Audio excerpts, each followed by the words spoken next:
Official now, Quinten post for the Warriors. What changes versus Kings? Take a deep breath and come with me. Today could be the turning point. If you're truly Dub Nation, you know that small adjustments change seasons, and Quinten post's entry into the quintet changes everything. In 30 seconds, I'll show you. 1. The silent adjustment that frees Steph in the pick and roll. 2. The tactical surprise that stops the Kings' attack. And 3. The statistic that no one is seeing. Stay until the end, because if this works today, it will change the Warriors' level. Before getting into the tactical adjustments, give that like now and subscribe to the channel. This really helps to deliver this video to more fans. Activate the bell so you don't miss the complete analysis of the plan versus Kings and live game readings. And tell me in the comments, does the starting post change the attack or the defense more? Let's go together until the final whistle. Take a deep breath with me because the feeling of now it goes has finally touched the bay. I'm not saying that the Golden State Warriors solved all their problems at once, much less that the next few months will be a straight line until May. What I'm saying, and you felt this with me, is that the team won again those games that an experienced, well-trained, and mentally tough squad needs to win. The performance against the Phoenix Suns was not a museum painting from the first to the last minute. Far from it. There were fluctuations, debatable choices, and a drop in concentration that reopened a margin that already seemed safe. Still, when the clock ran down, there was a victory on the scoreboard by 11 points, and, in the classification, a 5-3 that begins to tell the story of a group-building identity. And identity, at this stage, is worth gold. I want to talk to you as if we were side by side on the couch, the channel open, the remote control on the table, our minds focused on the details. Because on nights like this, the result counts, but the details count even more, especially for those who closely follow the evolution of the players, the convictions of the coaching staff, and the contours of a locker room that needs consistent answers. I have several notes, and I'm going to stitch them together so that you finish this reading with an honest portrait of what worked, what needs to improve, and what can, in fact, transform the team's level in the coming weeks. I'll start with the scene that I confess made me frown. A sequence of errors that gave Phoenix hope. 2 successful long throws, the advantage evaporating, the gym feeling the chill down its spine, and suddenly, a replacement that on impulse, you and I questioned. Why now? Why this play? This minute with the mood swinging? Was the question that crossed my mind. On the court, Pat Spencer enters. Quick cut to a few minutes later, and here I am saying bluntly, I have rarely been denied so quickly. What he delivered was the definition of adult performance, not in the quantity of minutes, but in the quality of each possession. Pace control, calm reading of the pick and roll, patience to wait for the right window and activate the big partner without haste. When the game calls for a firm hand, there is little room for hiccups, Spencer offered firmly. This firmness appeared even more clearly in the partnership with Trace Jackson-Davis. I've been insisting that the Warriors need solid minutes from their backup center,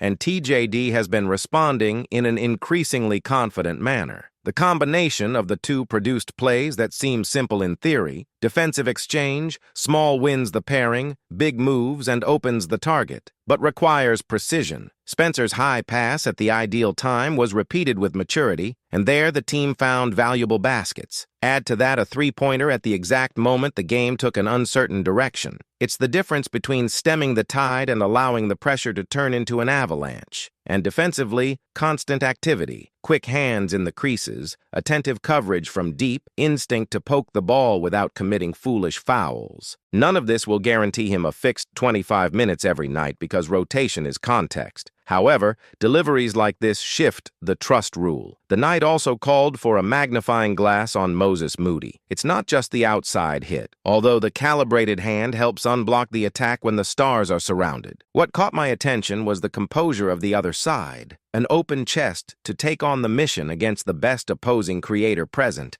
discipline to fight over blocks, agile feet in the first step, active arms to disturb the driving. There are games in which the bank's contribution is a collection of small bricks, discrete when seen in isolation, but indispensable as a whole. Moody stacked bricks. Let's talk about Stephen Curry with the care that the topic demands. Yes, the benefit was not that of sparkling nights. Yes, there were shots that in other times he would have made with his eyes closed. Yes, the full rhythm has not yet appeared. Even so, okay, the magnetism serves. The way in which the simple fact that he changes direction, bends defenses, drags markers, creates passing lines where there were walls. There is a Curry who scores and draws size, and there is a Curry who shapes the game, and he was present. Still, I leave a record that has been with me for some time. The inconsistency in the marking criteria regarding contacts in long-distance shots. I don't ask for privileges. I ask for consistency. If the understanding is contact at the top of the dribble without continuous action is not a lack of shooting, so be it for everyone. If it is the opposite, that also applies to everyone. The sport is grateful when the rule is the same for any shirt. I want to make room for a topic that has interested me since training camp, the fit of our five into the offensive design. And here I enter Quinten post. This is not an easy superlative. It's about looking at what the court told you over and over again. Reliable spacing, outside shot that needs to be respected, adequate passing time when receiving high and the light screen is in progress. This makes a special difference when the ball carrier is Curry. When attracting the second marker, having a pivot capable of punishing help with a three-point shot or an extra pass disarms entire systems. There were games in which Post started, opened the playbook with two long balls, and through spur-of-the-moment decisions saw his minutes evaporate. It happens, but the sum of evidence points to the need to keep it going, not out of stubbornness, but out of consistency with what he has already delivered. If the committee chooses another route on specific nights, that's fine. I just argued that the starting point is clear. He has a place in the rotation and a strong candidacy for starting minutes, especially when the idea is to maximize perimeter danger. Still on the macro drawing, I need to talk to you about Kuminga. There is a pattern that repeats itself. When Curry and the other main creator are out at the same time, the offensive production loses clarity. It's nothing new, but it's a constant reminder that in those transitions between the end of the third and the beginning of the fourth quarter, when traditional rotations make the tide swing, we need to give the ball to those who can force the defense to give up something. Kuminga, with the recent evolution of reading and decision-making, is a natural candidate for this role. When the attack gains a sequence of touches, it finds layups, free throws, and defensive breakdowns that open up the perimeter. I do not ask for sterile isolation. I ask for actions designed to put him at an advantage. Speed cuts, deep handoffs, inverted pick and roll, low post against lighter markers. The rotation can and should displace Steph and Kuminga's minutes in certain stretches. This alternation maintains a pole of aggression on the court without sacrificing cohesion. And since we talk about coherence, I return to defense. Draymond Green had a night of discrete figures for his maximum brightness standard, but he delivered the basics that support systems: communication, second-line coverage, wall in the middle to push opponents to worse angles. It's the kind of impact that goes hidden in tables, but that anyone who watches the set instantly recognizes. When he has his competitive head on straight, everyone around him gets half a second more to decide. That half second, at the NBA level, separates a contested shot from a clean shot, a forced pass from a rhythm pass. I return to the perimeter for a moment to give credit to those who also deserve it. Brandon, Pods, and Buddy, each one, in their own way, contributed between the lines. Pods, in particular,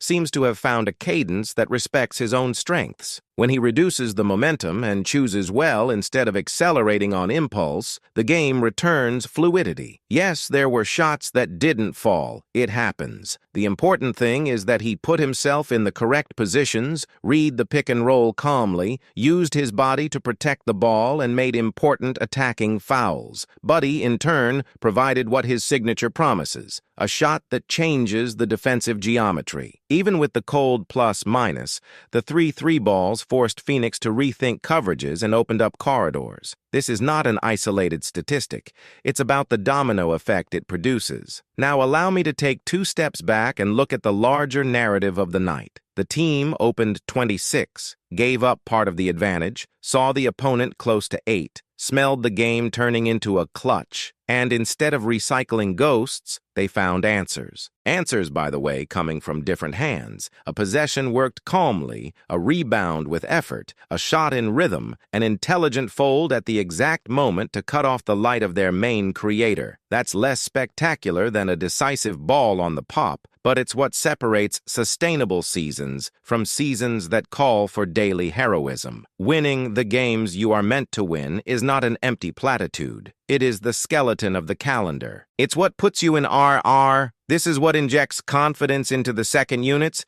It is what gives the coach peace of mind to experiment without putting everything at risk. And speaking of coach, I need to do Steve Kerr justice. He makes mistakes, like any coach. On certain nights, it takes a little longer to adjust the groups. In others, he tests combinations that make us raise our eyebrows. But there is a logic that supports the process. It insists on the idea that in April, May, and June, the collective reading will weigh more than the individual explosion. Therefore, it gives rope to players who connect the game. Therefore, it requires that the five on the court participate in the reasoning behind possession. Therefore, they take risks at the beginning of the season to gather convictions later on. It's uncomfortable in the short term, especially when a game that seemed resolved becomes annoyingly open again. However, without this laboratory, the team's ceiling falls. The night brought good arguments that the laboratory began to produce. We cannot, however, romanticize the points of attention. Ball control needs to be firmer in throw-ins and throw-ins. These are details that turn into easy points for the opponent and change the mood in the gym. Fouls on shooters on the perimeter, especially on off-balance closeouts, need to decrease. And there is, of course, the permanent adjustment between speed and precision, accelerating without losing momentum, attacking the transition with purpose, but knowing when to call an action that stabilizes possession. That balance is at the heart of a mature Warriors. I also want to highlight the physical issue. Jimmy Butler did not play in the second half due to lower back discomfort, and everyone knows how much absences like this reconfigure roles. Without it, some fittings suffer, others emerge. The important thing is that the group found a way to sustain advantages even without the piece. Use this as data for the future. When it is present, the range of decisions increases. When he is absent, we need to automate what the preferred paths are: who starts, who finishes, who runs for the offensive rebound, who balances the defensive transition. The night gave us clues. Meanwhile, Quinten Post reinforced his dossier, 4 of 6 from 3, presence in defensive help and intelligence to position himself as a safety valve in the center. I don't ask him to play 35 minutes per game or stay on the court when the proposal requires something else. I ask that their role be recognized as structural, not circumstantial. He organizes spacing, and organization is the language the Warriors speak best. On aggregate, we reached 5-3. It's just the beginning, but there is meaning. In a heavy West, where the margin for silly stumbles is minimal, separating games from the books from games from the test book matters. Against Phoenix, there was a silent obligation to close the account. The team closed. Did you do it with surprises? Yes. Did you do this by finding solutions that didn't always come from the most visible hands? Also. All of this makes for a richer picture than the score suggests. Now look ahead with me. Sacramento is on the immediate horizon, a game that demands both execution and serenity because they run, space, punish slow exchanges, and have an audience that pushes. Then, the NBA Cup dispute against a rival of the highest caliber, Denver. It's not just about winning or losing. It's about testing parameters under some kind of competitive pressure. It is in these scenarios that rotation convictions, the pairs that combine best, the sequences that preserve energy and expand advantages, and the responses to different defensive coverages take shape. And it is in these scenarios that figures like Spencer, Pods, and TJD can transform good minutes into inevitable minutes. Before closing, I go back to the beginning to tie the conversation together. The Warriors today show consistent signs that they are learning to win again in a professional way. This doesn't mean spectacle in every quarter, but it means less waste, more concentration on important possessions, and the ability to stop the bleeding when the opponent makes his run. It means the rotation starts to create clear roles. It means players like Moody understand how to impact the game even when the shot doesn't come early. It means that the bank stopped being a question and became an argument. If you ask me what was the strongest message the night conveyed, I would say maturity. Maturity in recognizing when to slow down. Maturity in accepting that an unpopular substitution at that minute could calm the team. Maturity in valuing the next possession instead of fueling a fire in a hurry. Maturity in looking for the highest percentage play, even if it doesn't yield a highlight. Maturity in celebrating victory and at the same time seeing what needs to be improved for the next one. And yes, there is room to improve a lot. The Warriors who prevail in long series are the ones, and who defends without making a foul, who captures the final rebound with conviction, who spins the ball until he finds the shot with a planted foot, who executes ATOs after timeouts with almost automatic precision. The skeleton of this appeared against Phoenix, albeit with patches. From now on, it's up to us to polish it. If you made it this far, thank you. This space exists to translate together what the matches tell between the lines. When the team plays poorly, I will say so. When the team plays well, I will celebrate soberly. And when the team shows signs of getting smarter, as it did this time, I will highlight it. Because competitive intelligence is what sustains victories when the beauty of the game does not appear. Then we continue. Sacramento tomorrow, one step at a time, and eyes open to the opportunity to transform mandatory results into routine. If the Warriors maintain this thread of maturity, you and I will revisit this text in a few weeks with the feeling that the thesis has taken shape. Until then, we continue talking, detailing, adjusting the lens, and remembering that, in long seasons, those who learn faster tend to go further. Before you close this video, hold this energy. The key turn has already begun. If the Warriors sustain this level of discipline and game reading, we will witness playoff series-changing adjustments. Smarter rotation, cleaner defense, more venomous spacing. And I'll break down every detail with you, from the micro decisions in the ATOs to Post's real impact on spacing for Curry and Kuminga. Now it's your move. Dive into the Warriors Analysis playlist. That's where the complete breakdowns are, clipboard by clipboard, play by play, without the hassle. Want to understand why the fold on top of the handler worked? How did Kerr set up the reversed handoff? Who deserves minutes in the clutch five? Everything is at Warriors Analytics. Click on the Warriors Analysis playlist now, binge the episodes, and arrive prepared for the next post-game. If you want to follow this evolution in real time, this is your hub. Let's go together, because the next analysis starts now.